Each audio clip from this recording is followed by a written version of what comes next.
สบายดีสวัสดีพ่อแม่พี่น้องมื้อนี้เนาะพี่น้องน้องต้าก็สิออกมาชี้แจงประเด็นเนาะพี่น้องก็คือหั่นแหละปัญหาในครอบครัวเนี่ยเนาะก็คือน้องต้าได้มีการอันนั้นกับอ้ายหั่นแหละเนาะพี่น้องเนาะก็คือมีการปะทะกันกับอ้ายหั่นแหละเกิดขึ้นเนาะน้องต้าเว้าเรื่องอันนี้บ่ได้เพราะว่าจักหน่อยมันสิผิดกฎ YouTube เนื้อหาแบบคนแห้งเนาะพี่น้อง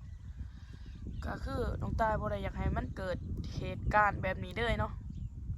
เพราะว่าน้องต้าเขาไปซอยพ่อพี่น้องไปซอยพ่อแบบอีตนพ่อนะตอนนี้น้องต้าแบบสงสารพ่อแห้งพี่น้องอันนั้นแบบเราแห้งเราหักเลยอ้ายคนนี้ฮะอ้ายน้องต้าคนนี้หันอีพ่อเราหักเพราะว่าเป็นคนที่แบบเบิ่งคือแบบคนบ่มีอนาคตนะพี่น้องพ่อเป็นห่วงเนาะพ่อเพิ่นเป็นห่วงจังได๋กับลูกเพิ่นคือเก่าเพิ่นก็ได้เป็นห่วงเพราะว่าเพิ่นก็คือจังซั่นนะพี่น้องได้เงินแต่ละบาทแต่หยังก็เอาไปถอนแต่ใส่แต่แนวเดียวหันเบิดเนาะก็คือสิ่งเสพติดนั่นแหละพี่น้องแต่วันนี้เนาะน้องต้าก็อยากออกมาขอบคุณเด้อขอบใจทุกคนที่เป็นห่วงเนาะน้องต้ากับพ่อกับปลอดภัยเลยพี่น้องแต่ว่าตอนนี้อยู่หน้าบ่ได้เลยพี่น้องเขาเมื่อนอนบ้านเนาะอยู่หน้าบ่ได้ก็คือเพิ่นไหลมันนอนนั่นนะพี่น้องหรือว่าบอนพ่อกับแม่นอนเนาะเพิ่นขึ้นไปนอนแบบกินแต่ก็ขึ้นไปนอนกินแต่ก็ขึ้นไปนอนเดี๋ยวนี้ก็ยังบ่ทันได้เฮ็ดอีหยังเด้อพี่น้องบ่ทันได้จับแต่ว่าอันนี้ไว้ได้เนาะเพิ่นก็ยังสิหาวิธีแบบ หาวิธีเอามันนั่นแหละว่ามันมีอะไรเนี่ยมีอาวุธเนาะ ต้องกลายละปวดโตพี่น้องปวดวัดต้นวัดโตเนาะว่าถืออันนั้นคือว่าอ่อนเนี่ยพี่น้องดูโมเมนต์ดูลงดอกแบบมันตั้งใจเห็ดแบบนั้นได้นะเนาะนี่แขนยักษ์สามโมเสาอยู่ปวดโตนี่เนาะหัวมันตีแต่ว่าน้องได้ซ้ำนี้บ่เป็นยังหรอกหักสงสารพ่อเนี่ยแบบแหงเป็นโดกหัวใจสำหรับพี่น้องว่าจะคิดอีกอย่างน้อยหนึ่งเจ็บโดดแหงมีคนมาปั่นภาษาแบบนี้คนแบบนี้น้องตายคิดว่ามันคือสิบ่คืดอีหยังบ่คืดแบบบ่อีต้นพ่ออีต้นแม่พอดีเนาะแต่ว่าย่ามมันได้อันนี้นะพี่น้องย่ามมันได้แบบว่าเสพสิ่งเสพติดเข้าไปมันสิบ่เว้าหรือว่ามันสิบ่อีหยังเลยเนาะเดี๋ยวแบบถ้ามันได้เสพนะพี่น้องมันก็สิบ่เว้าอย่าตีกันนะมันก็สิบ่เว้านะพี่น้องมันสิบ่เว้าบ่กวนอีหยังเด้อแต่ว่าถ้ามันบ่ได้สูบเนาะบ่ได้สูบมันก็จะเว้าหาเนี่ยมาเว้ามากวนมาเว้ามาอีหยังพ่อแม่มันก็บ่ได้นับถือเด้อเนาะ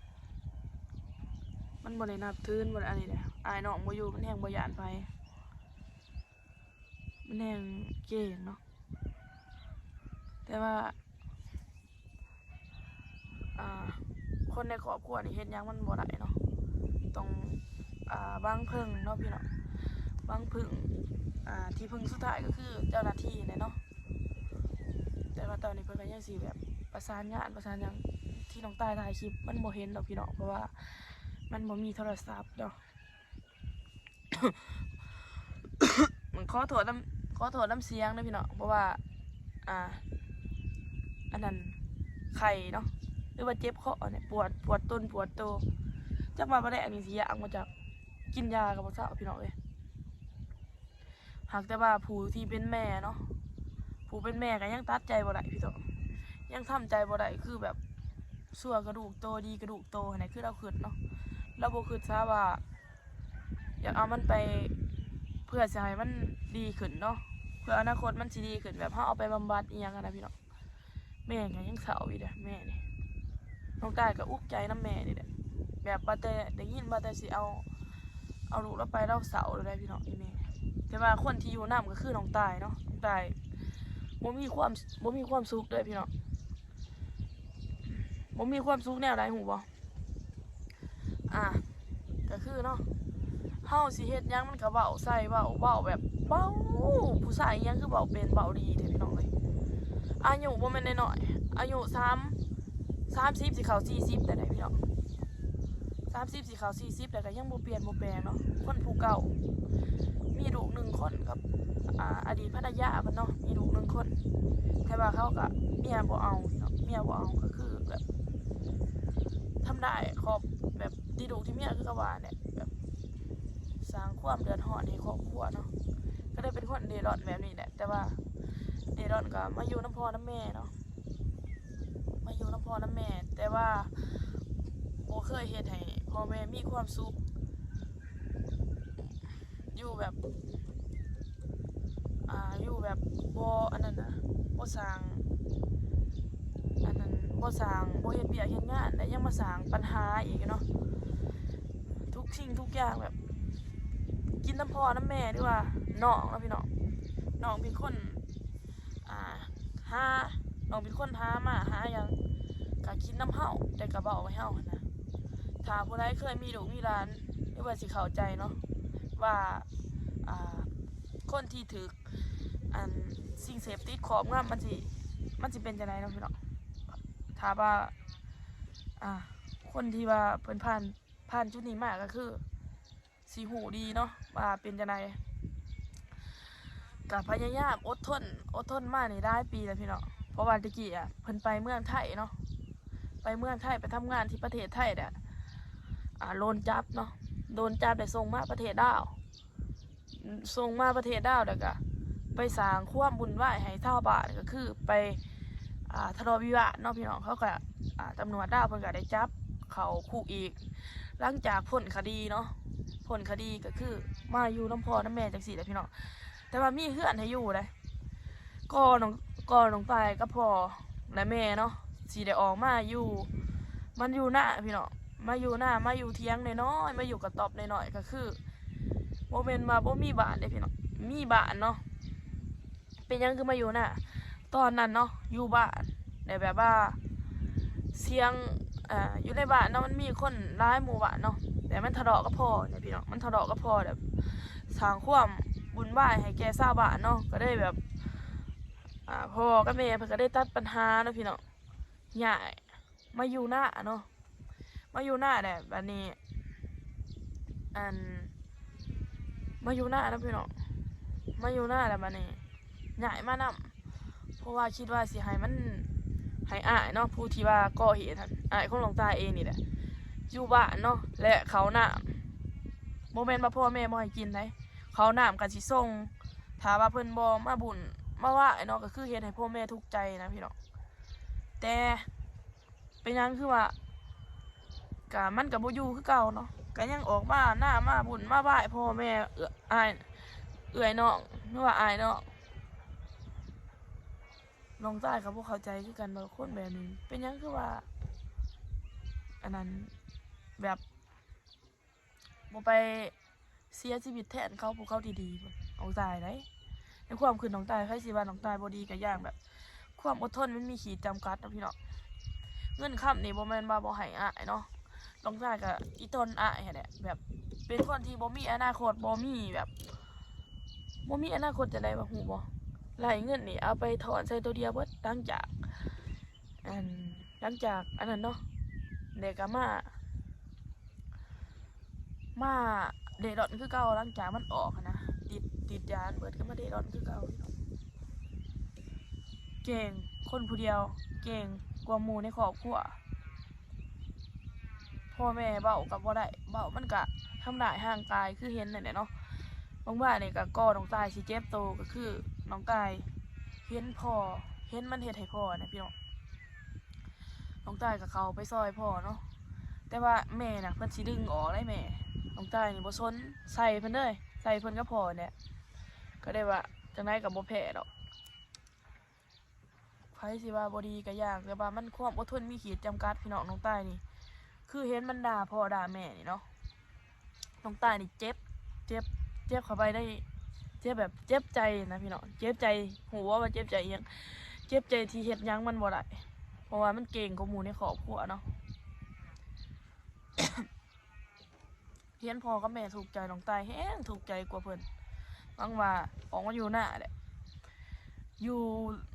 ที่ขับเนาะอยู่ที่ขับกับบ่เป็นหยังแต่ว่ามันบ่ทุกมุกทุกใจก็คือขับกายได้แต่ขับใจนี่แบบบ่ได้นะพี่น้องแต่มันก็ยังนำมาเดี๋ยวนี้ก็ยังอยู่เที่ยงนาเนาะอยู่เที่ยงนาพี่น้องมันก็ยังบ่ไปไสอยู่มันคิดว่ามันคิดว่าไผกับบ่ฮานเฮ็ดหยังมันนี่แหละเนาะก็สิว่าเกิดอันนี้บ่แม่นว่าอันนั้นได้พี่น้องมันเบาหันบ่แม่นว่ามันสิเฮิงๆเบาเทื่อนึงเด้เบาเจ้าเบาคุมื้อดีอะโลแนวกินแซ่บๆเนาะพ่อซื้อมาให้พ่อให้แม่กินน้องจ่ายซื้อมาให้พ่อให้แม่พ่อแม่ก็บ่ได้กินมันกินเบิดมันอยากกินเบิดพ่อเพิ่นก็คือสิทุกข์ใจหั่นแหละนี่แหละก็สาเหตุที่ว่าอีพ่อเราสิเป็นโรคหัวใจเนาะแบบยามเราอยากเจ็บก็เจ็บยามเราขึ้นนี่เราเจ็บขึ้นโดดได้แม่นี่ก็น้องตายก็บ่ฮู้ว่าสิเป็นจังได๋แม่นี่ก็เศร้าแล้วได้ยินว่าสิเอาลูกเพิ่นไปหากแต่ว่าคนที่อยู่นำนี่แหละคือน้องตายแหละอุกใจเนาะนี่แหละพี่น้องน้องตายก็อยากออกมาเว้าเนาะว่าเป็นนางมันคืออันนั้นเป็นครูมื้อกวนคือมื้อมันหาเรื่องหาหยังที่สิมาเว้ามาปั่นประสาทเฮาเนาะมาปั่นประสาทเฮาเพื่อสิให้แบบว่าให้เฮาหันหึนเนาะหึนเนาะพี่น้องโอ้มึงว่าอันนี้เพิ่นพ้นเนาะเพิ่นพ้นเด็กเพิ่นว่าเพิ่นสิอันนี้เพิ่นสิเอาถามว่าจ้าเพิ่นไปเพิ่นว่าสิเอาชีวิตต้องตายก่อนหมู่เอ้ยคนแนวนี้โอ้ยพี่น้องเอ้ยน้องตายเฉพาะจังว่ามีข่าวเนาะพี่น้องข่าวที่ว่าอ่านลงเนาะลงหรือว่าแบบทำร้ายพ่อทำร้ายแม่ถึงขั้นชีวิตนั่นแหละเบิ่งข่าวก็ได้เนาะน้องตายก็บ่คิดว่ามันสิเกิดกับครอบครัวตัวเองเนาะก็คืออ้ายเพิ่นก็บ่อยู่นำเลยเด้อ้ายก็ไปสร้างอนาคตเพื่ออนาคตที่ดีแต่ว่าอ้ายทั้งบ้านก็อันนั้นอยู่แบบสร้างปัญหาแบบมาคัดขวางความเจริญของพ่อแม่ว่าซั่นซะแบบเฮากำลังสิเติบโตแต่ว่ามันก็นี่แหละเอาง่ายๆก็คือตัวถ่วงของครอบครัวเนาะพี่น้องคนผู้เดียววุ่นวายเบิดครอบครัวเลยน้องใจายก็สงสารพ่อเนาะตอนนี้สงสารพ่อดีเพราะว่าเฒ่าแล้วยังมาเจออีหยังแบบนี้อยู่แต่ว่าพ่อหันบ่แพ้มันดอกพี่น้องถึงสิสู้มันก็บ่ชนะมันดอกเพราะว่าผู้เฒ่าเด้ผู้เฒ่ากับหนุ่มผู้เฒ่ากับผู้หนุ่มบ่แพ้จังได๋ก็บ่แพ้ส่วนหนึ่งมันก็เคยสัตว์คุ้มตาพ่อเนาะพี่น้องจนพ่อคุ้มตาแบบคุ้มตาแตกกันนะคุ้มตาพ่อจนแตกน้องฟ้าก็เฮ็ดหยังบ่ได้ไหลแต่ส่งหูปไปให้อ้ายเบิ่งเนาะอ้ายผู้เพิ่นอยู่ไกลหั่นแหละแล้วบัดนี้น้องตายสิถ่ายคลิปมันที่มันอาระบาดก็บ่ได้เด้อพี่น้องพอดีโทรศัพท์น้องตายนี่หมุนเด้อได้ถ้าว่าน้องตายถ่ายมันนี่เนาะช่วงหนึ่งแบบอาระบาดมาบ่ได้เฮ็ดอีหยังทำได้เข้าคล้องพี่น้องช่วงหนึ่งกับพัดลมแตกเนาะขาดพัดลมและโทรทัศน์แต่ช่วงหนึ่งมันสิเอามอเตอร์ไซค์น้องตายไปน้องตายบ่ให้เอาไปเพราะว่าถามมันเอาไปแล้วมันขี่ไปเลยพี่น้องน้องตายก็ได้บ่ให้เอาไปน้องตายไปหยะแล้วก็เจรถน้ำมันทุบรถน้องตายถิ่มรถคันเก่าเนาะรถเบสจีนสีแดงเนาะทุบถิ่มจะมุนเบิดน้องตายจะบ่มีรถขี่ไปโรงเรียนเนาะนี่ก็คือจนได้มีรถคันใหม่เนาะพี่น้องรถคันใหม่ก็มีคันเดียวในครอบครัวก็มีผู้ใหญ่ใจบุญเนาะก็คือเป็นอ้ายฮักหรือว่าพี่ชายเนาะพี่น้องพี่ชายที่เพิ่นอยู่ USA เนาะเพิ่นได้เมตตาหรือว่าอันนี้เพิ่นได้ซื้อมอเตอร์ไซค์ให้เนี่ยเพิ่นได้ซื้อรถให้น้องตายเนาะเพิ่นได้ซื้อรถให้คันใหม่ค่ะได้3 ปี4 ปีเลยที่น้องตายใช้มาก็ยังใหม่คือเก่าเนาะพี่น้องน้องตายก็รักษาไว้อย่างดีก็ช่วงหนึ่งน้องตายก็ถือคนในบ้านนี่แหละพี่น้องนินทาเนาะคนในบ้านนินทาว่าน้องตายไล่ผัวเฒ่าเนาะมีผัวเฒ่าเลี้ยงก็คือคน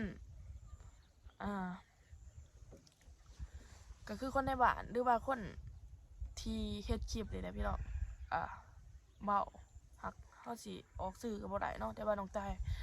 ายหูเนาะไผเฮ็ดก็อิหยังก็หูอยู่แก่ใจได้เว้าได้โทรไปบอกคนที่ว่าอ้ายเนาะอ้ายฮักน้องตายนะพี่น้องว่าน้องตายนั่นจังซั่นจังซี่แต่ว่าน้องตายบ่เคยสนใจเนาะแต่น้องตายก็บ่เคยแบบบ่เคยสิแบบว่าไปหลอกไปอิหยังเอาเงินไผเพราะว่าเราซอยเนาะเราเต็มใจซอยพี่น้องอ้ายเพิ่นที่อยู่ USA เดี๋ยวนี้ก็ยังติดต่อกันอยู่แต่ว่าบ่ได้อันนั้นเนาะบ่ได้โทรหาปานใดเพราะว่าน้องตายก็บ่อยากเฮ็ดให้อ้ายเนาะหรือว่าผู้ที่เพิ่นอยู่นะพี่น้องทุกข์ใจที่ว่าเป็นย้อนน้องตายที่ว่าคนมาบอกให้เพิ่นแบบบอกให้เพิ่นอุกใจจังซั่นจังซี่นะ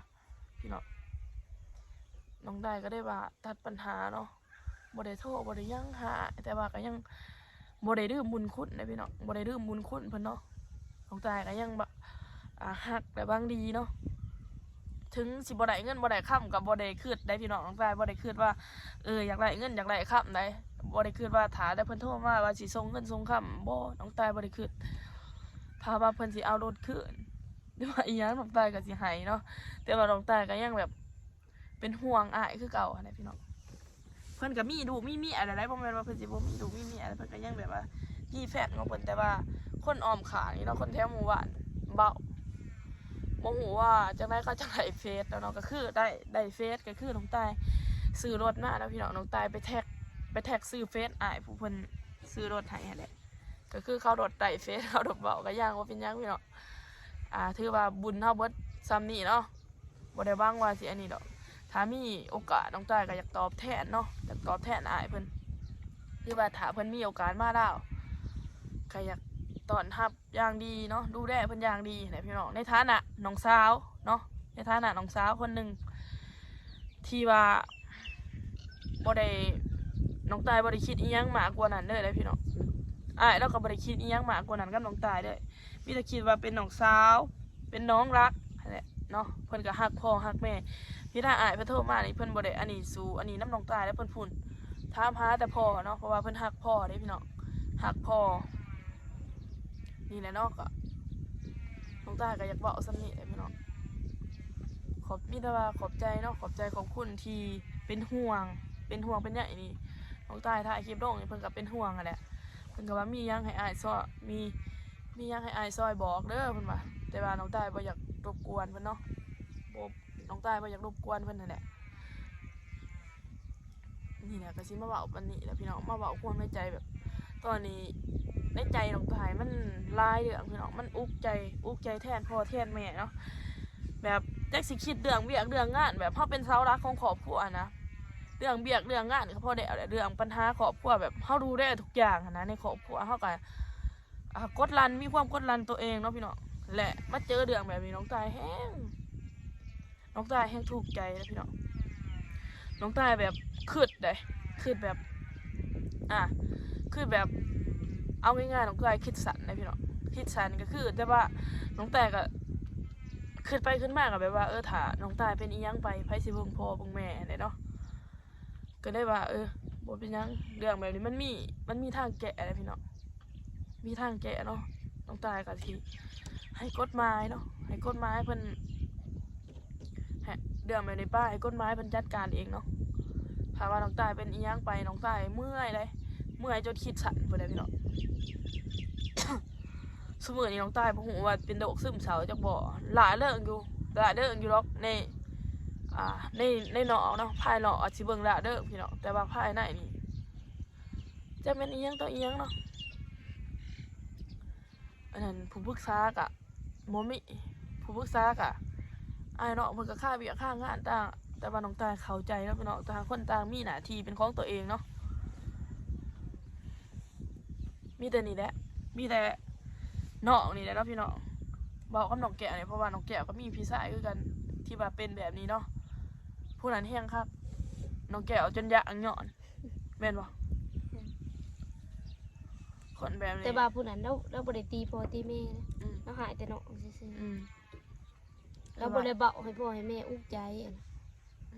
อีเดี๋ยวเนาะพี่น้องมีแต่ว่าซ้ำนี่เด้อน้องตายก็สิออกมาเว้าซ้ำนี่แหละ